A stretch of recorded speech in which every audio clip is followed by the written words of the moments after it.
Hi, welcome back to another video on my channel.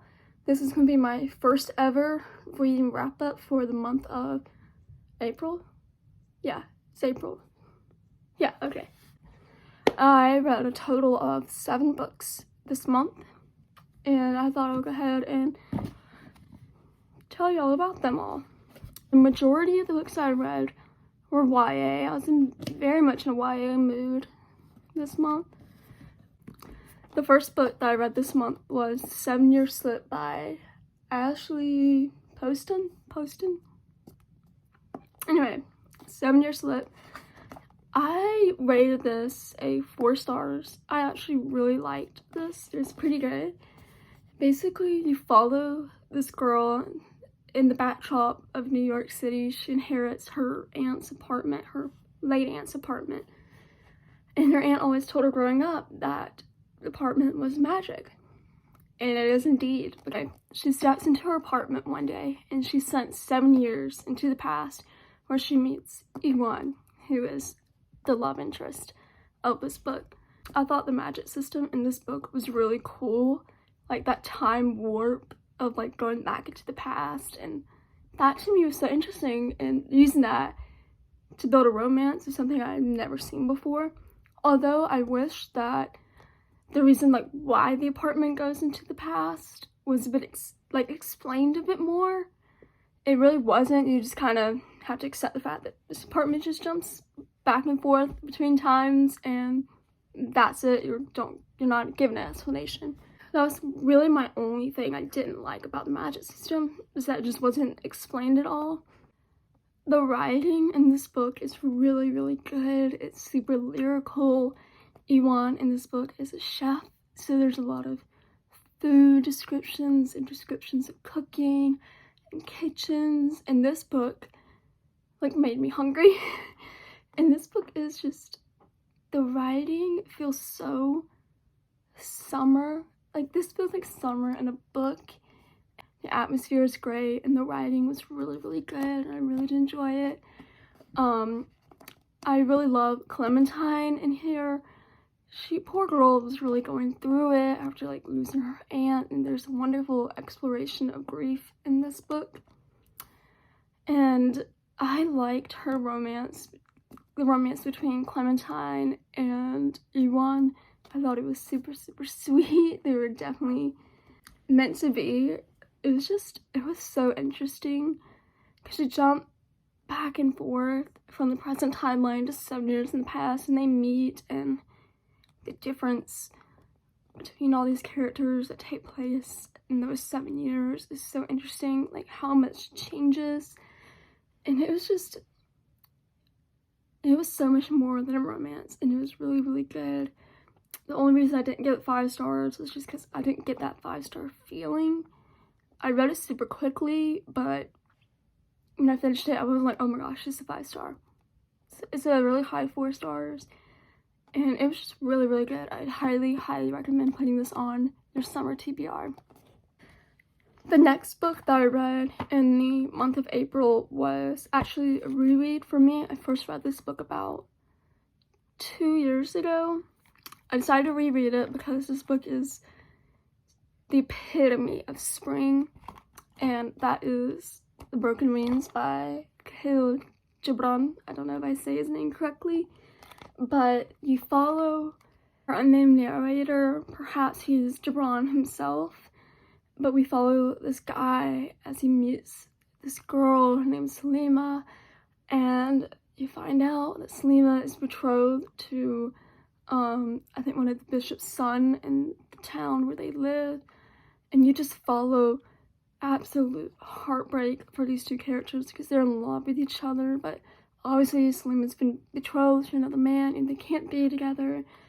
And this book is a tragic romance. It's a very lofty book. It's super, super lyrical, so it definitely takes some time to read and digest what is going on. You have to read it very slowly. There's lots of descriptions of nature, like plants and flowers, the sun and the moon and the mountains, and it is spring in a book. Like when you just read these nature descriptions and you just like, it feels like spring, and I loved it. It is a tragic romance, so the ending definitely made me cry the second time around.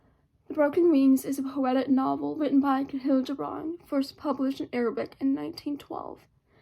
It is a tale of a tragic love set in the turn of the century in Burait. I'm gonna put that up here because I can't pronounce it. A young woman, Salima, is betrothed to a prominent religious man's nephew. The protagonist, a young man, perhaps Gibran himself, falls in love with this woman.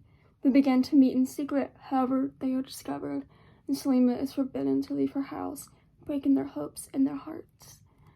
And it definitely broke my heart and my hopes. 100%.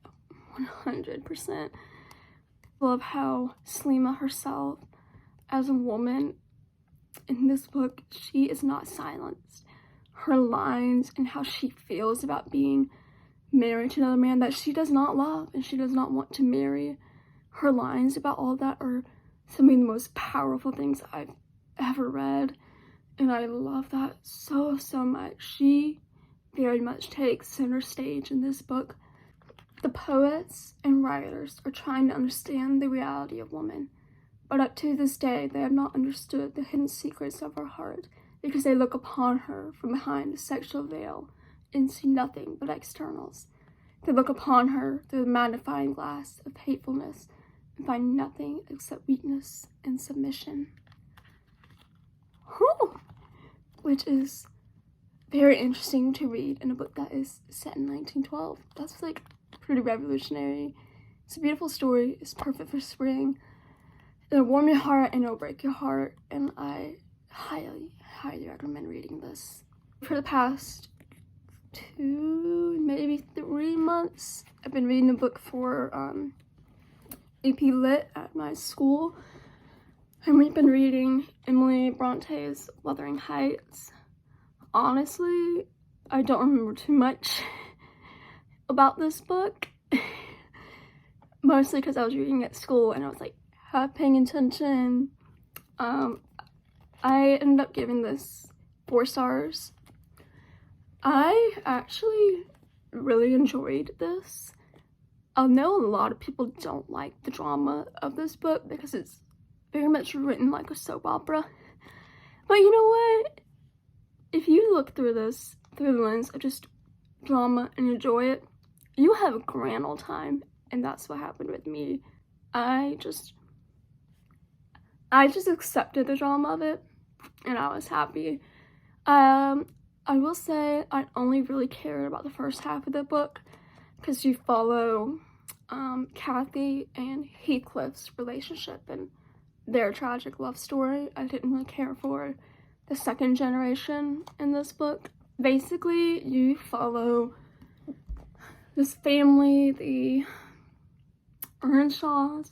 Essentially, you follow Kathy and Heathcliff's relationship and their tragic love story.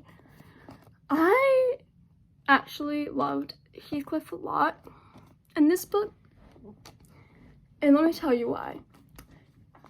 Heathcliff is very much a literary vampire. Literary vampire is somebody, he's not literally a vampire, but somebody who sucks and drains life out of everybody in the novel, in any novel that you read. And Heathcliff very much does that because he is seeking revenge for the wrong things people done to him in his childhood, and he wants Kathy back. And through all of that anger and that revenge he's striving for, he sucks the life out of everybody. And I love vampires, and I love the literary vampire, and I thought that was so interesting. By the end of the novel, Heathcliff kind of changes, and there's so many descriptions in this book where Heathcliff is described as otherworldly or demonic, and even towards the end of this book, he is being described as kind of looking like a vampire, and I thought that was so interesting. Heathcliff, such a fascinating character to me. I didn't care about anybody else. I actually really enjoyed Kathy. She's such a drama queen, but also she is like 16 or going on 17 in this book when she has to get married, and she very much wants to push against society's norms, and she feels very trapped. And so, of course, in 16-year-old mind, she's had dramatic outbursts, which to me were hilarious.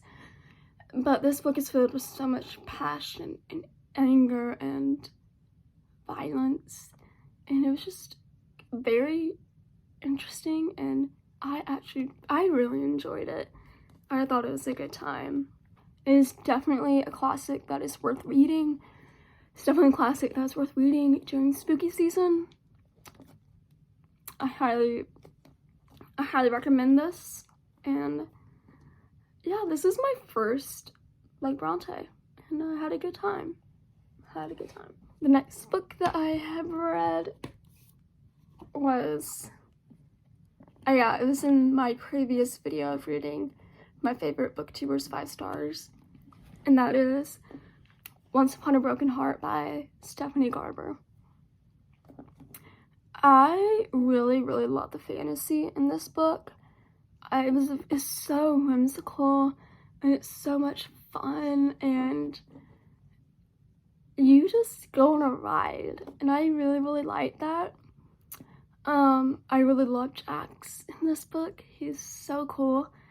I feel like Stephanie Garber put all of her energy and all of her craft into making Jax's character, and by doing that, all the other characters felt very lackluster, like they didn't have much depth to them. Evangeline in this book is very dumb. She's dumb, and she has like 0 survival instincts, but I didn't really mind it because this is exactly what I was in the mood for. It's a light fantasy. It's very fast paced, super like easy to get into and easy to read, which I really liked. I do wish that Stephanie Garber put more energy into rounding out all of her characters instead of just Jax. The romance, I'm excited for the romance in the second book. I will definitely continue with this series. I actually have the second book on my shelves back there, I think, and I'm gonna be reading that very soon. I like the world. I'm excited to see where the romance goes, because everybody says that the second book is better, and I think it is more romance heavy between Evangeline and Jax, which is what I want, and I'm excited for that. I did end up giving this 3.5 stars, which is a very fair rating for what this was. I really like this. If you want a lighthearted, whimsical fantasy that's easy to read, definitely read this. Oh dear, next book. I feel like Emily Henry fans are gonna come for me. But you know what? Bring it on. Bring it on. So the next book that I read was Happy Place by Emily Henry. I gave this book a very generous 3 stars. Let's start with all the things that I really liked about this. I loved the setting of this book. It's on a, takes place in, was it Maine, right? Yeah, Maine cottage, like cottage beach house over the summer. You follow this group of friends, and they just spend the week at this beach cottage. The town and the vibes are just so cozy, so fun. It made me want to go to the beach and like just walk around the town and eat lobster rolls. And I had no desire to eat lobsters. I don't even think I would like lobster, but you know what? This book single-handedly made me want to eat it. But yeah, I love the setting. I love the vibes of this. My main problem with this book was the romance. In general, I don't think second chance romances are for me, which is what this book is. You follow, what's her name? You follow Harriet and Gwen. Oh my gosh.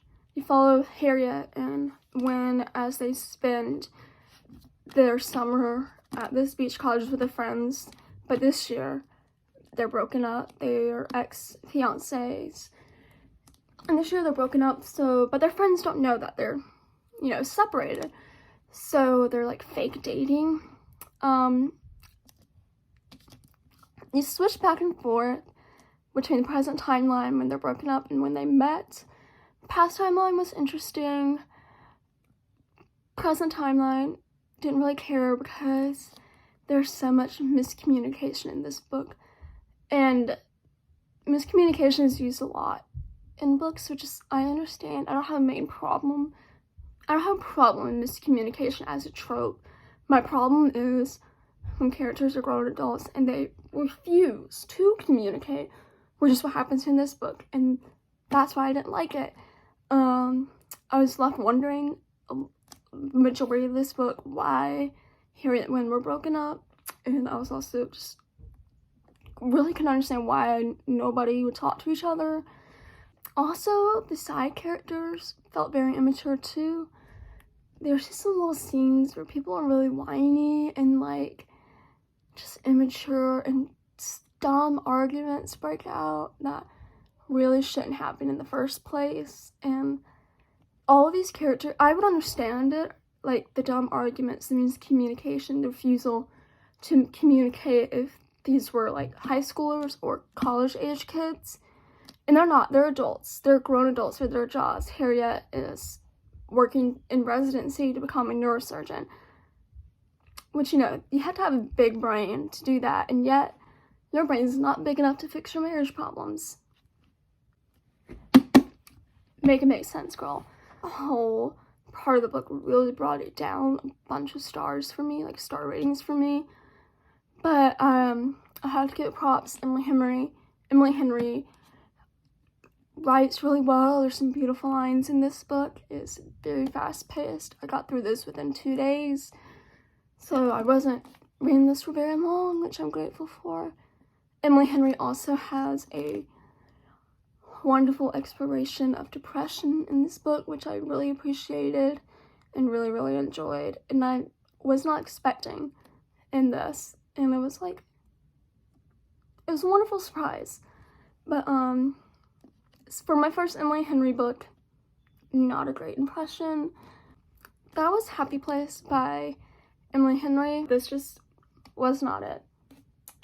The next book that I read this month,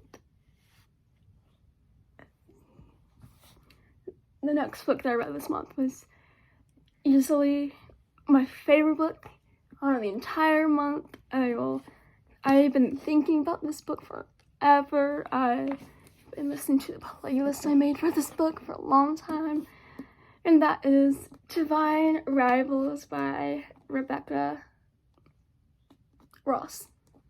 I was about to say Yaris. That's the different Rebecca that wrote Fourth Wing. But yeah. Oh my goodness, this was so good.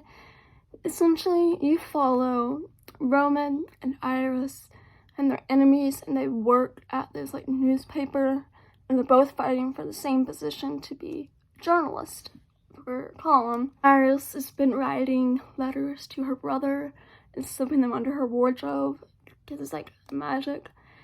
But the letters are not going to her brother, they're going to Roman. And Roman is reading her letters. And through reading her letters, he falls in love with her, and he falls so hard. And it's just, oh my god, this is so wonderful. I really like this. The magic in here was nothing too hard to comprehend. It was very chill, honestly, very chill. I really liked the part where they're all, because they eventually become war correspondents, both Iris and Roman. So they're out in the battlefields writing about the war that's happening between these gods. And those are personally my favorite parts of this book, which I didn't expect to really like, but I did. I love the setting. I love how they bonded with each other. The romance was so good, and I was hooked instantly reading this. The writing in here was beautiful. I am going to 100% read the second book. I already have it. Yeah, this was just, it was amazing.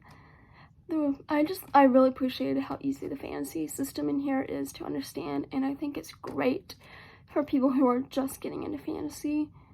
I highly, highly recommend this book. If you don't read any book in this video that I recommended, read this one. This is the only one that's worth it. Only one that's worth it. But yeah, amazing. Had a great time reading this. I will be thinking about Iris and Roman till the day I die. Alright, let's go on to the last book that I read this month. And that is The Naturals by Jennifer Lynn Barnes. I gave this very generous 3 stars. This is essentially Criminal Minds fanfiction. You follow 5 teenagers, and they have these natural gifts to hunt serial killers, and they're recruited by the FBI to solve these cold cases. That is the premise of this book. The premise sounded super interesting to me, which is why I decided to pick this up. It ended up not being that good. The writing in here is very juvenile. It's not that great. Not a main character, Cassie, in here has the same personality as Corporal Blux. Like, she's got nothing. And yet, somehow, she has 2 guys in love with her. Yeah, you heard that right. 2 guys who'd known her for about, 3 days, head over heels in love with her. Why? I can't tell you. She has no personality. Yeah, the love triangle here is absolutely stupid. There's no chemistry between anybody. Every character in this book has such a huge ego, which is so crazy to me. These are teenagers, and they think they're better than the FBI, or that they think that they're the shit, and they're not. Cassie, there's a line in this book where something like, Cassie's like, this is the point where I realize we might not win. The good guys might not win. I might not win. That is so egotistical. She has this whole FBI force revolves around her, and it doesn't. I will give it to Miss Jennifer Lynn Barnes for writing a fast-paced book, which is what she did. I read this super quickly. The mystery definitely had me on my toes. I did figure out the plot twist. And also the plot twist reveal in this book was super clumsy. I felt like it could have been a lot smoother, it could have been better written, and it just wasn't. And also, for all these 5 teenagers who supposedly have a natural gift and they're better than the FBI that's been training for years to hunt down serial killers for their gifts, for how hyped up they were, they could not figure out the serial killer. They could not figure out who it was. I don't really know if I would continue with this series. If it gets any better, please let me know, and I might continue reading them. But yeah, 3 stars, and that is the last book for this reading wrap up. That is all that I read in April. I read a total of 7 books, which is actually pretty good. Thank you for watching this little reading wrap up. I have a lot of video ideas planned out, so you should just be getting a lot of videos soon. Thank you for watching. I hope you had a great time. Like, subscribe, comment if you want.